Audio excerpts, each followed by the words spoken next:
Witam serdecznie, cześć. Chciałem Was zaprosić do Czarnogóry, do miejscowości Sutomore. Sutomore to malownicze nadmorskie miasteczko w gminie Bar, położone u podnóża gór Rumija nad Zatoką Sutomorską. Choć jego populacja to zaledwie 4000 osób, latem miasto tętni życiem, przyciągając tysiące turystów.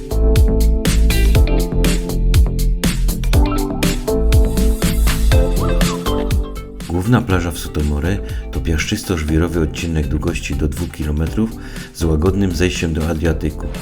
Woda jest krystaliczna, a otoczenie porośnięte sosnowymi i cyprusowymi lasami tworzy przyjemny mikroklimat, uważany za leczniczy, zwłaszcza dla osób z reumatyzmem. Oto pierwszy punkt mojej wyprawy.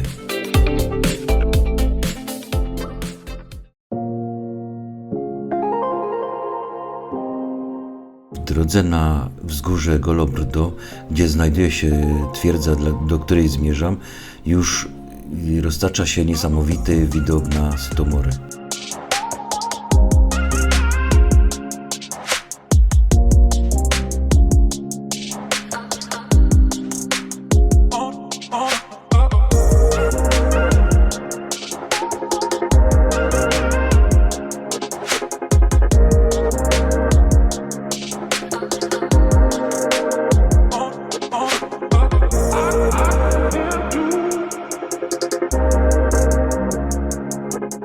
Na południowej stronie wzgórza roztaczają się tak zwane czerwone klify.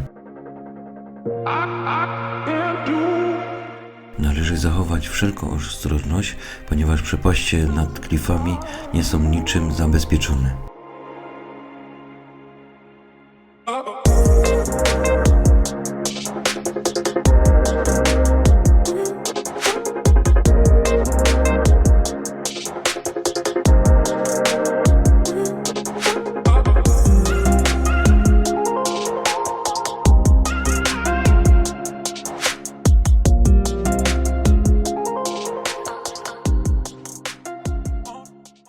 I dotarłem do twierdzy Golobrdo.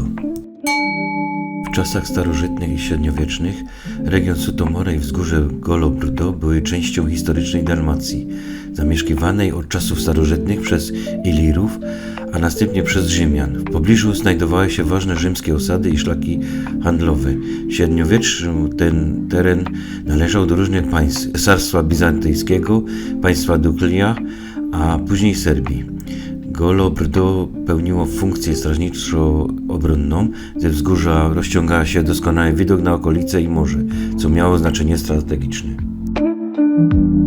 Od V wieku region Baru i Sutomore był miejscem częstych walk między Republiką Wenecką a Imperium Osmańskim.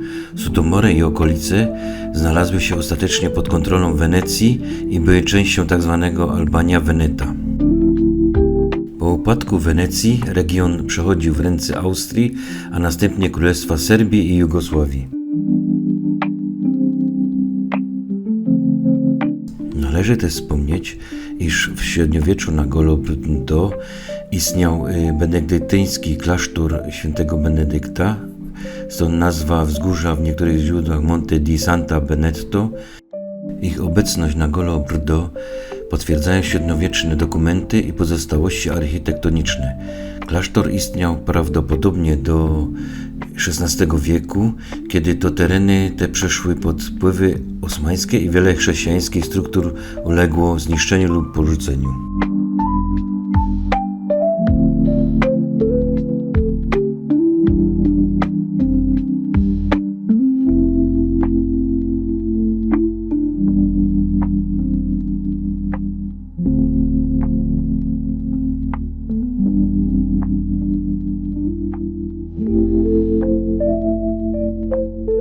Zmierzam dalej po wzgórzu.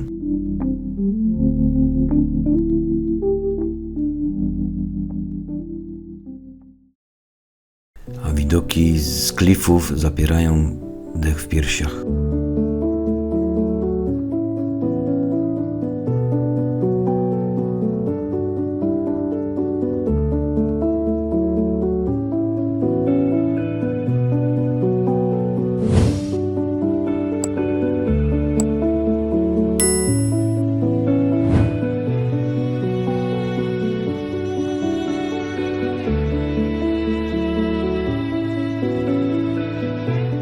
góry widać plażę de Wachen, na której później będę.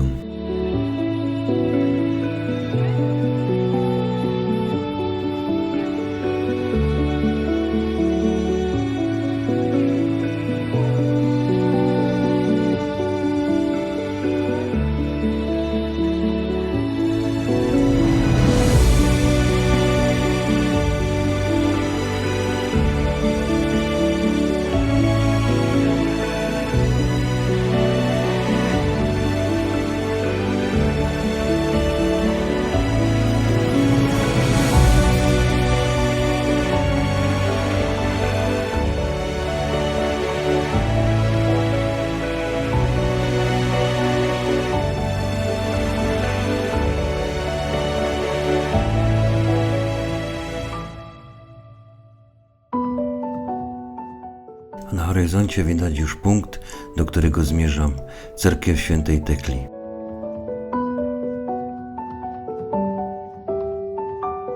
A na wzgórzu widać ruiny twierdzy Hajnehaj. A po drodze spotkałem koleżankę. Była nieco nieśmiała, ale przyjaźnie machała ogonkiem.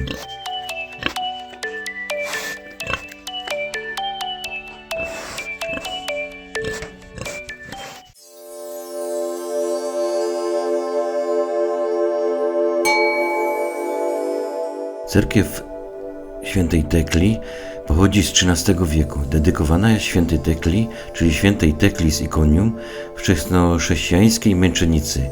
Świątynia ma wyjątkowy charakter, ponieważ jest wyjątkowo użytkowana zarówno przez prawosławnych, jak katolików, co jest rzadkością i świadczy o jej symbolicznej roli jako miejsca pojednania.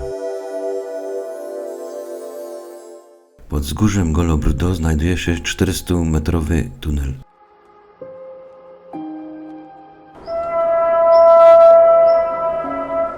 Z tym pociągiem to żarcik.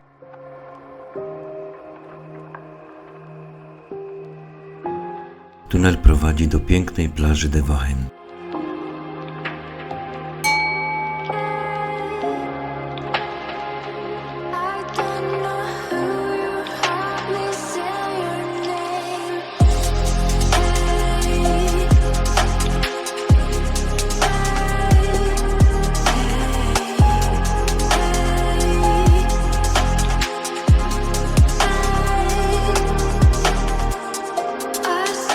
Skały wiszące nad plażą wprawiają w letki dyskomfort, sprawiają wrażenie, jakby miały zaraz opaść.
Następną fajną plażą odwiedzoną przeze mnie jest plaża Sztbrina.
plaży znajduje się błoto, które jest uważane za lecznicze.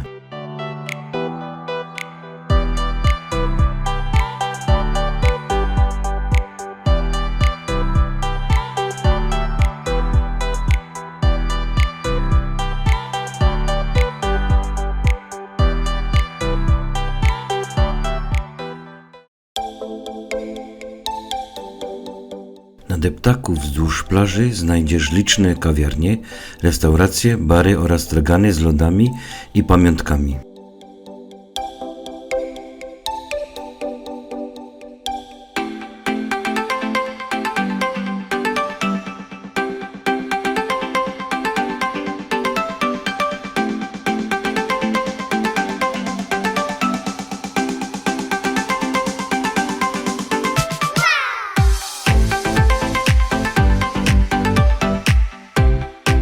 My znaleźliśmy fajną knajpkę.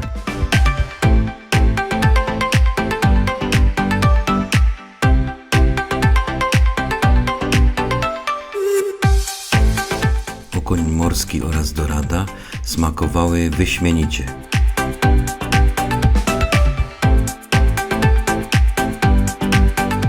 Warto odwiedzić Sutomorę. Jeśli Ci się podobało, polub mój film i zasubskrybuj mój kanał.